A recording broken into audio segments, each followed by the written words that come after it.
Nepal communist party नेकपा यदि होइन भने सभामुख महोदय अहिलेका वर्तमान प्रधानमन्त्रीजी अहिलेका वर्तमान प्रधानमन्त्रीजी कुन पार्टीको हो त्यो कुरा पहिले भन्नु पर्यो यहाँ अध्यादेश ल्याउनुभन्दा अगाडि।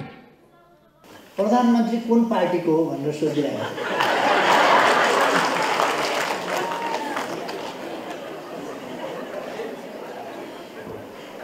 अब मैले उहाँहरूलाई सोध्न नपरोस् तपाईँ कुन पार्टी यो सरकारले यसरी अध्यादेश ल्याउन पाउँछ कि पाउँदैन यो कसको सरकार हो भन्ने प्रश्न यहाँ उठेको छ। यो सूचना यो जानकारी सम्मान्य सभामुख महोदयलाई छ कि छैन? संवैधानिक बाटो हो अध्यादेश भनेको। केही मान्छे अध्यादेश ल्याउनै हुँदैन संवैधानिक बाटो होइन भन्छ। यसरी छ्यापिएर नहुने रोक्न चाहिँ नहुने। संविधानले अध्यादेश जारी गर्न भनेको छैन, अध्यादेश ल्याउन भनेको छैन। नचाहिने काममा ल्याउनु हुँदैन, चाहिने कुरामा अध्यादेश संवैधानिक बाटो हो, लोकतान्त्रिक बाटो हो। त्यसै कारण सरकारले त्यो अध्यादेश ल्यायो। पहिलो कुरा त प्रतिनिधि सभा विघटन भयो र त्यो प्रतिनिधि सभालाई जसले हत्या गर्यो जुन सरकारका प्रधानमन्त्रीले उहाँको अहिलेको स्थिति के हो हामीले थाहा पाउनु पर्छ कि पर्दैन? यो पहिलो बैठकबाट प्रधानमन्त्री कुन पार्टीको हो जानकारी सर्वोच्च अदालतमा सोध्न जान्छ। जबरजस्ती यदि सम्मान्य सभामुख महोदय यो कार्यसूचीमा प्रवेश गर्नुहुन्छ भने हामी त्यति बेला हामीले ती सम्पूर्ण प्रक्रियालाई बहिष्कार गर्नुपर्ने हुन्छ। तपाईको विमति पनि दर्ज भयो, म बैठक पनि अगाडि बढाउँछु।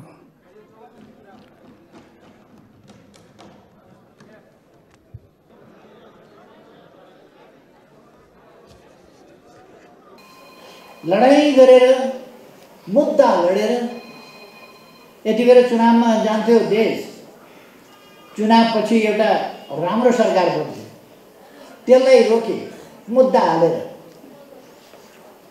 अनि संसद पुनर्स्थापना किन गरिरहेको रहेछ भन्दा उफ्रिन, नारा लाउन, कराउन, अध्यादेश पेश गर्न नदिन, एसिड आक्रमणका विरुद्धको कानुन पास गर्न नदिन, त्यसका लागि पो बोलाएको रहेछ। संसद पुनर्स्थापना भयो, ठिक छ।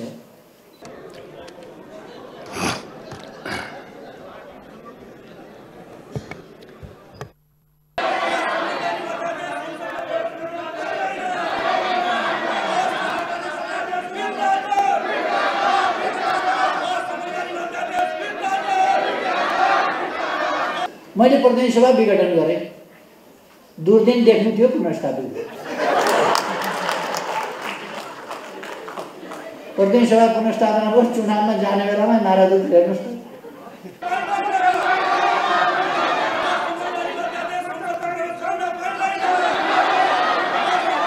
एकातिर एक थरी गुरुर कुद्छन्, अर्को थरी गुरुर बाहिर निस्किन्छन्, अर्को थरी नारा लाउँछन्। संसदको हालत हेर्नुहोस् त। पहिलो घाँसै झिँगा पऱ्यो हेर्नुहोस् त। प्रथम घाँसै पहिले त्यो एउटा आश्चर्यजनक कुरा हामीले सुनेका छौँ। सर्वोच्च अदालतले अब पार्टी निर्माण गर्ने रे।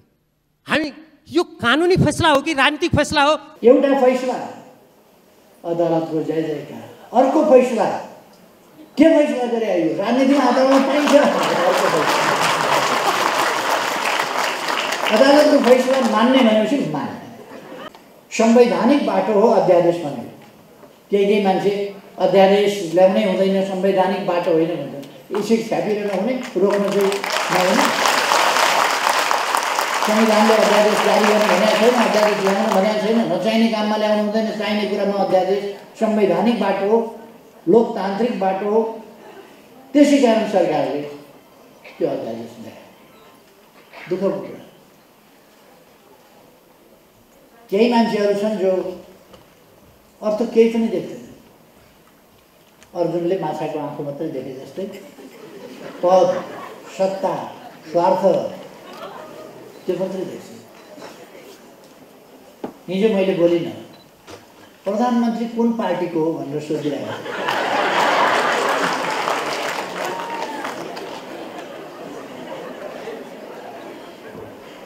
अब मैले उहाँहरूलाई सोध्न नपरोस् तपाईँ कुन पार्टी। उहाँले मलाई नेकपाको साधारण सदस्यबाट पनि निकाल भएको थियो। म साधारण सदस्य पनि होइन नेकपा। अदालतले भन म कुन पार्टीको सदस्य हो, कुन पार्टीको अध्यक्ष। अदालतले भनेको पनि नसुन्ने लक्ष्मीप्रसाद देवकोटाले भने जस्तो दर्शन किन्तु कहीँ दिँदैन चर्म चक्षुले पारामा। देख्नै नसक्ने, देख्नै नखोज्ने, आँखा भएर के गर्ने, कान भएर के गर्ने, सुन्नै नसक्ने।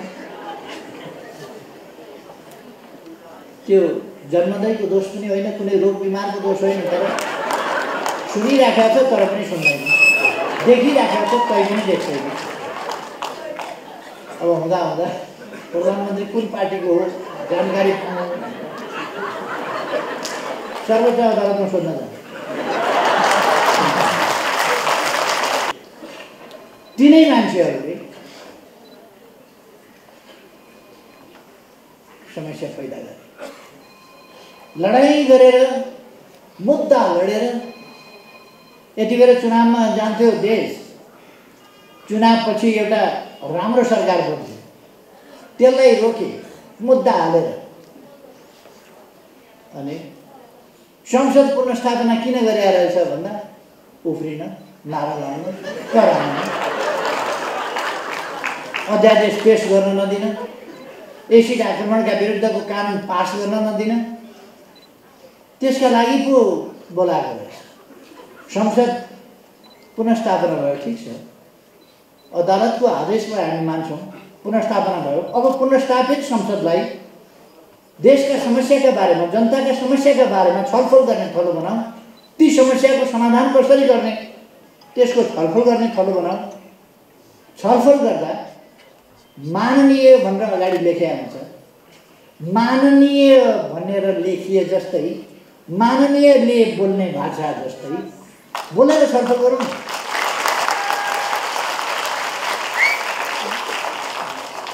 छलफल गरे हो कि उब्रेको हो कि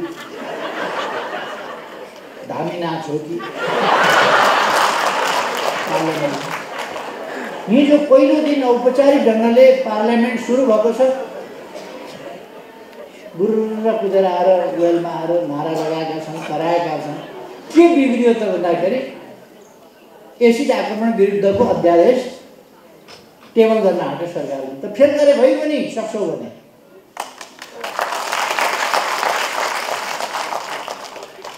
फेल गर्ने आँट कसैको छ? फेल गर्ने आँट छैन। त्यसकारण त्यो मन पनि परेको छैन, फेल गर्ने आँट पनि छैन। त्यसकारण वेल घेरेर अध्यादेश पेश गर्न पाइँदैन भनेर नाराबाजी, प्रतिनिधि सभा पुनर्स्थापना हुनुपर्छ भनेर मुद्दा लडेर, झगडियाले जस्तो मुद्दा लडेर, सिमानाको झगडा जस्तो राजनीतिक फैसला जे होस् मुद्दा लडेर आइसकेपछि ताज्जुबदेखि एउटा फैसला अदालतको जय जयकार, अर्को फैसला के फैसला गरे आयो? राजनीतिमा अदालतमा पाइन्छ अदालतको फैसला मान्ने भनेपछि मान्ने। शक्ति पृथकीकरणको सिद्धान्त, स्वतन्त्र न्यायालय, न्यायालयका फैसलाहरूको सम्मान गर्नुपर्छ भनेपछि मेरो पक्षमा भए सम्मान गर्ने, पक्षमा भएन भने अब मैले त जुन पनि मुद्दा हालिराखेको छु सम्मान गरेको छु, त्यसको कार्यान्वयन गर्ने भनेको छु। मैले प्रतिनिधि सभा विघटन गरेँ, दुर्दिन देख्नु थियो पुनर्स्थापित। प्रतिनिधि सभा पुनर्स्थापना भयो, चुनावमा जाने बेलामा नाराजु हेर्नुहोस् त, एकातिर एक थरी गुरुर कुद्छन्, अर्को थरी गुरुर बाहिर निस्किन्छन्, अर्को थरी नारा लाउँछन्। संसदको हालत हेर्नुहोस् त, पहिलो घाँसै झिँगा पऱ्यो हेर्नुहोस् त, प्रथम घाँसै मुक्ति कहिले घाँस खै। यो प्रसङ्ग आएको खालि यो एसिड आक्रमण विरुद्धको अध्यादेश पेश गर्न दिइएन भन्ने प्रसङ्गमा आयो। अरू कुरामा म फेरि उहाँहरूसँग कुनै जुवारी खेल्ने मलाई मन पनि छैन, अर्थ पनि छैन, मतलब पनि छैन। अरू कुरामा मैले केही भन्नु छैन। तर यो प्रसङ्ग किन आयो भने एसिड आक्रमण विरोधी, त्यसका विरुद्ध त्यसलाई सजाय गर्ने अध्यादेश जब पेश हुन लाग्यो त्यति बेला नेपाली कम्युनिस्ट, मधेसवादी दलहरू कोही कुदेर बाहिर निस्किए। कहाँ ल्याउन्, के हतार थियो, कोही हेरेर नाराहरू लगाएर गजबको सेटिङ देखे, गजबको सेटिङ।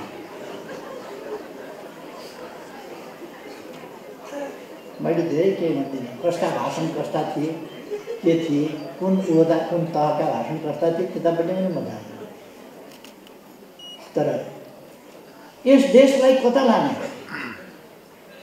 यस देशको गरिमा, हाम्रो संसदको गरिमा, हाम्रो प्रतिनिधि सभाको गरिमा, हाम्रो सांसदहरूको गरिमा, आफ्नो मर्यादा आफूले कायम गर्नु पर्दैन। हामीले हाम्रो संसदलाई चुनावबाट आउनु पर्थ्यो, नयाँ संसद, यस्तो हालत हुने थिएन। त्यसै कारण मैले बिगार्नु यो हुन्छ भनेर यही देखेर कमसेकम मेरै मेख मार्न पनि हिजो त चुप लाएर त बस्नु पर्थ्यो। मेरै मेख मार्न पनि हामीले मुद्दा लडेर जितेर प्रतिनिधि सभा फर्काएपछि यति शान्त भएर त चल्छ नि भन्ने त देखाउनु पर्थ्यो। हेर्नु त हाल के को नियमापत्ति यो बोल्ने क्रममा होइन, उहाँको जिज्ञासा। तपाईँलाई मैले समय दिएको छैन, बस्नुहोस्। मैले समय दिएको छैन, बस्नुहोस्। पक्षपात होइन, मैले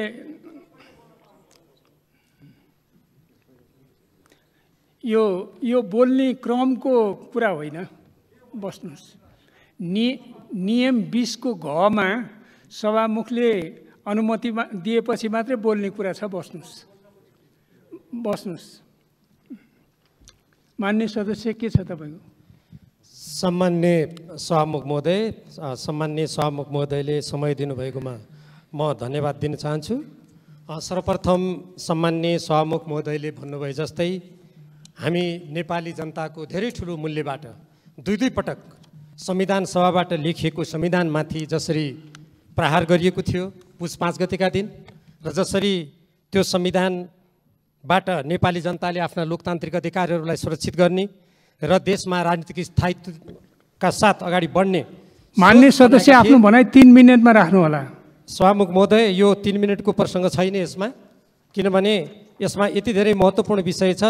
मैले यसमा केही राजनीतिक कुराहरू, केही संसदका प्रक्रियागत विषयहरू जुन सभामुख महोदय सचिवालयबाट वितरित यो दैनिक कार्यसूची छ त्योसँग सम्बन्धित विषयहरू पनि छन्।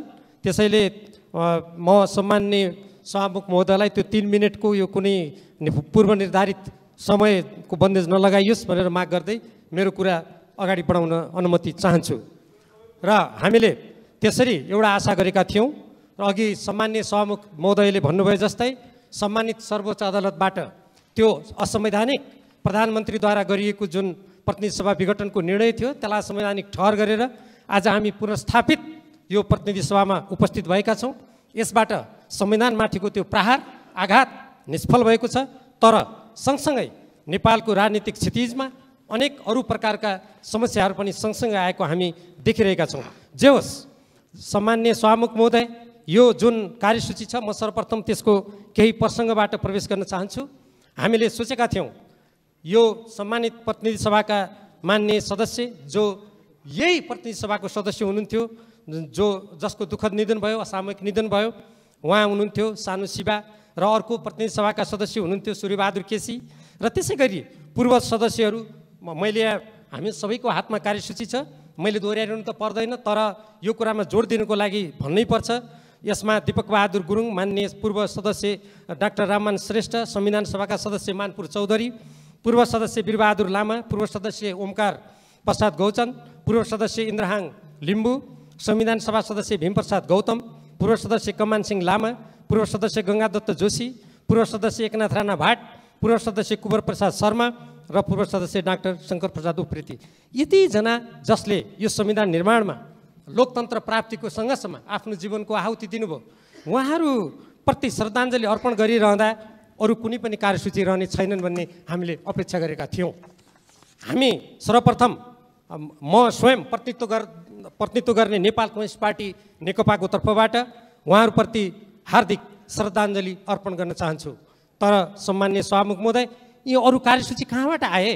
एक त यो लोकतन्त्रमा अध्यादेशबाट शासन गर्ने परम्परा कति उचित हो, कति त्यो रूपको त्यो प्रकारका काम कारबाहीलाई हामी लोकतन्त्रमा विश्वास गर्ने, हाम्रो यो प्रतिनिधि सभाले स्वीकार गर्छ भन्ने प्रश्न उठ्छ एकातर्फ। अर्कोतर्फ यसरी अध्यादेशबाट शासन सञ्चालन गर्ने र संविधानलाई मिच्ने, संविधानको धारा 76 र 85 को अपव्याख्या गरेर यो प्रतिनिधि सभाको मृत्यु, यो प्रतिनिधि सभामाथि प्रहार गर्ने र यस्तो जुन कुरा आएको छ यसप्रति हाम्रो गम्भीर आपत्ति छ। त्यसको साथसाथै म के कुराको स्मरण गराउन चाहन्छु भने यो प्रतिनिधि सभामा जुन सरकार भनेर सभामुख महोदयले मान्य सदस्य गठनको कुरा गर्नुभयो, मान्य सदस्य तपाईँ रोकिनुहोस् एकछिन। के को नियमापत्ति तपाईँको? कुन नियमको के नियमापत्ति? नियम 26 अनुसार मैले नियमापत्ति गरेँ। के को नियमापत्ति खोलाउनु? 14 र नियमावलीको 93 लाई कोड गरेर म भन्न चाहन्छु। पहिलो बैठकको पहिलो सूचीमा अध्यादेशहरू पेश हुनुपर्ने भन्ने छ, त्यो बाहेकको अन्यथा कुरा हुनुभएको हुनाले यसलाई सच्याइयोस् भनेर म माग गर्न चाहन्छु। सम्माननीय सभामुख महोदय, होइन मेरो ध्यान आकर्षण भयो, तपाईँ बस्नु। सम्माननीय सभामुख महोदय, म अर्को गम्भीर कुरातर्फ ध्यान आकर्षण गराउन चाहन्छु। आज मात्रै छोट्याउनुहोस् है, भनाइलाई छोट्याउनुहोस्। होइन, यो सम्माननीय सभामुख महोदय यति गम्भीर प्रश्न हाम्रो सामु छ, गम्भीर प्रश्नलाई पनि संक्षिप्तमा भन्नुहोस् न। यहाँ सम्माननीय सभामुख महोदय जुन कुर्सीबाट मलाई आदेश दिँदै हुनुहुन्छ, यसमा एउटा ध्यान आकर्षण गराउनै पर्ने विषय छ। त्यो के हो भने आज मात्रै सर्वोच्च अदालतबाट एउटा यस्तो फैसला आएको छ जुन फैसलाले यो सरकारले यसरी अध्यादेश ल्याउन पाउँछ कि पाउँदैन, यो कसको सरकार हो भन्ने प्रश्न यहाँ उठेको छ। यो सूचना, यो जानकारी सम्माननीय सभामुख महोदयलाई छ कि छैन? हुनुपर्छ। त्यसकारण म के भन्दैछु भने जुन कुराको वैधता छैन, जुन कुरा राजनीतिक दृष्टिकोणबाट, नैतिक दृष्टिकोणबाट, संवैधानिक दृष्टिकोणबाट, कानुनी दृष्टिकोणबाट र हाम्रो यो सम्मानित प्रतिनिधि सभाको परम्परा र अभ्यासबाट जुन कुरा यहाँ स्थापित हुँदैन, जुन कुराको अभ्यास गरिँदैन, त्यो कुराको अभ्यास नगरियोस् भनेर सम्माननीय सभामुख महोदयलाई आकर्षित गराउँदा के त्यसमा समयको बन्देज लाग्न सक्छ र? लाग्दैन सभामुख महोदय। त्यसकारण म के भन्न चाहन्छु भने जसरी पहिलो कुरा त प्रतिनिधि सभा विघटन भयो र त्यो प्रतिनिधि सभालाई जसले हत्या गर्यो, जुन सरकारका प्रधानमन्त्रीले, उहाँको अहिलेको स्थिति के हो हामीले थाहा पाउनुपर्छ कि पर्दैन यो पहिलो बैठकबाट? एक। दोस्रो कुरा, अहिले सम्मानित सर्वोच्च अदालतबाट हामीले भर्खरै समाचार माध्यममा पढ्न पायौँ, अब निर्वाचन आयोगले गरेको जुन फैसला थियो, तत्कालीन नेपाल कम्युनिस्ट पार्टी नेकपालाई दर्ता गरेको जुन थियो, त्यो एउटा आश्चर्यजनक कुरा हामीले सुनेका छौँ। सर्वोच्च अदालतले अब पार्टी निर्माण गर्ने रे। हामी यो कानुनी फैसला हो कि राजनीतिक फैसला हो, हामीले विचार विमर्श गर्नुपर्ने छ। यो व्यवस्थापक, यो व्यवस्थापिका, यो प्रतिनिधि सभा, हामीले यसका कुराहरूतर्फ हामीले ध्यान दिनुपर्ने छ। त्यसकारण म प्रश्न गर्न चाहन्छु, यदि नेपाल कम्युनिस्ट पार्टी नेकपा यदि होइन भने सभामुख महोदय, अहिलेका वर्तमान प्रधानमन्त्रीजी कुन पार्टीको हो त्यो कुरा पहिले भन्नु पर्यो। यहाँ अध्यादेश ल्याउनुभन्दा अगाडि प्रधानमन्त्रीजीले कुन पार्टीको प्रतिनिधित्व गर्नुहुन्छ? सरकारको तर्फबाट आउने कुनै पनि निर्णय, कुनै पनि अध्यादेश कुन सरकारको भन्ने कुरा पहिले स्पष्ट हुनु पर्यो यहाँ। तब त्यसपछि मात्रै हामी ती अध्यादेशहरू सरकारको तर्फबाट यथोचित रूपमा ल्याइएका हुन् कि होइनन्, तिनीहरूको वैधता छ कि छैन, तिनले यहाँ कसरी प्रवेश पाउँछन्, तब मात्रै हामी त्यो कुरा गर्न सक्छौँ। त्यसकारण यस्तो गम्भीर विषय उठिरहेको मान्य सदस्य छोट्याउनुहोस्, तपाईँको कुरा दर्ज भइसक्यो। म छोट्याउन गइरहेको छु। त्यसकारण सम्माननीय सभामुख महोदय, कानुनको दृष्टिकोणबाट, राजनीतिक दृष्टिकोणबाट, संविधानको दृष्टिकोणबाट, सम्मानित सर्वोच्च अदालतले गरेको भर्खरको फैसलाको दृष्टिकोणबाट नेपाल सरकारको तर्फबाट अहिले वर्तमान प्रधानमन्त्रीजीले नेतृत्व गर्नुभएको यो सरकार कुनै दृष्टिकोणबाट पनि वैध देखिँदैन। यो वैधता नै गुमाइसकेको सरकार र त्यसका प्रधानमन्त्रीले यहाँ हामीले राजीनामा दिएको त सुनेको छैनौँ। के संविधानबाट, कानुनबाट, सम्पूर्ण कुराबाट सम्पूर्ण आधार गुमाइसकेको सरकारले पनि यी सरकारको तर्फबाट निर्णय गरेका कुराहरू भनेर यहाँ प्रवेश गर्न मिल्छ र सम्मान्य सभामुख महोदय?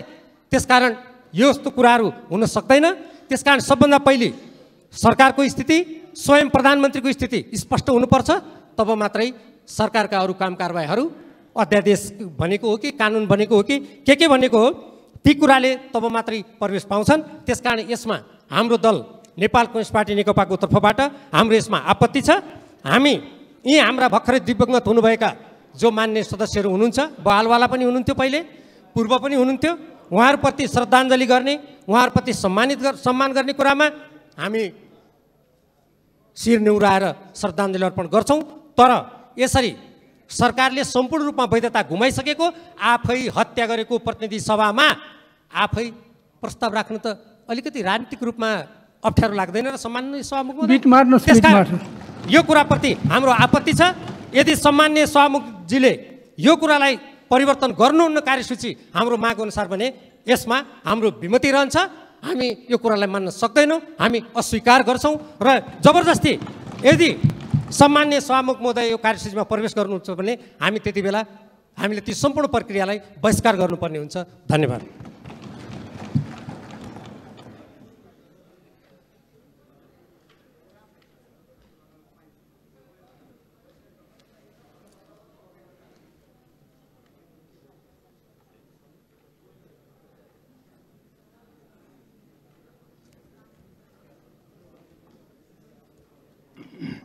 मान्य सदस्यहरू, प्रतिनिधि सभा नियमावली 2075 को नियम 93 को 1 मा संविधानको धारा 114 बमोजिम जारी भएको अध्यादेश जारी भएपछि बसेको सदनको पहिलो बैठकमा पेश गर्ने व्यवस्था रहेकोले आजै पेश गर्नुपर्ने कानुनी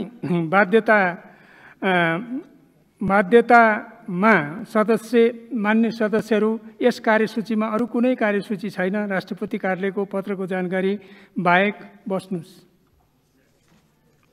म बैठकलाई अगाडि बढाउँछु।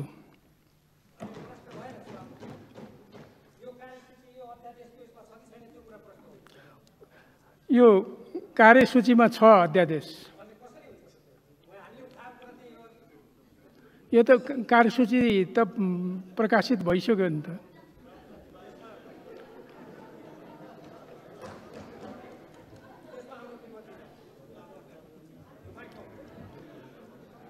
तपाईको विमति पनि दर्ज भयो, म बैठक पनि अगाडि बढाउँछु।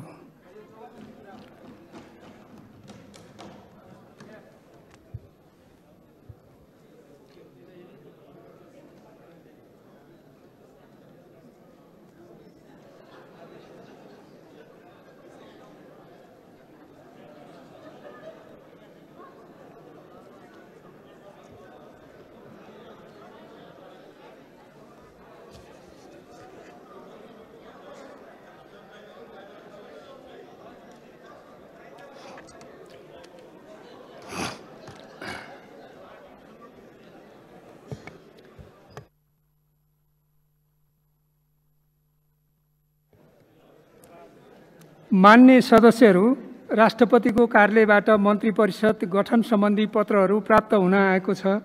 म सोको व्यवहार पढेर सुनाउँछु। क. सम्माननीय राष्ट्रपति श्रीमती विद्यादेवी भण्डारीज्यूले मिति 2074-11-3 गते गठित मौजूदा मन्त्री परिषदमा नेपालको संविधानको धारा 76 को उपधारा 9 बमोजिम सम्माननीय प्रधानमन्त्रीज्यूको सिफारिसमा देहाय बमोजिम नियुक्ति, हेरफेर र कार्यविभाजन गरी देहाय बमोजिम मन्त्री परिषद गठन गर्नुभएको छ। क्रम संख्या, नामथर, पदनाम, कार्यविभाजन। 1. श्री केपी शर्मा ओली, प्रधानमन्त्री रक्षा। श्री ईश्वर पोखरेल, उपप्रधानमन्त्री, प्रधानमन्त्री तथा मन्त्री परिषदको कार्यालय। श्री रामबहादुर थापा, मन्त्री गृह। श्री विष्णुप्रसाद पौडेल, मन्त्री अर्थ। श्री प्रदीप कुमार गेवाली, मन्त्री परराष्ट्र। श्री हृदय त्रिपाठी, मन्त्री संघीय मामला तथा सामान्य प्रशासन। श्री गिरिराज मणि पोखरेल मन्त्री शिक्षा विज्ञान तथा प्रविधि, श्री वर्षमान पुन मन्त्री ऊर्जा जलस्रोत तथा सिंचाई, श्री घनश्याम भूषाल मन्त्री कृषि तथा पशुपन्छी विकास, श्री कृष्ण गोपाल श्रेष्ठ मन्त्री शहरी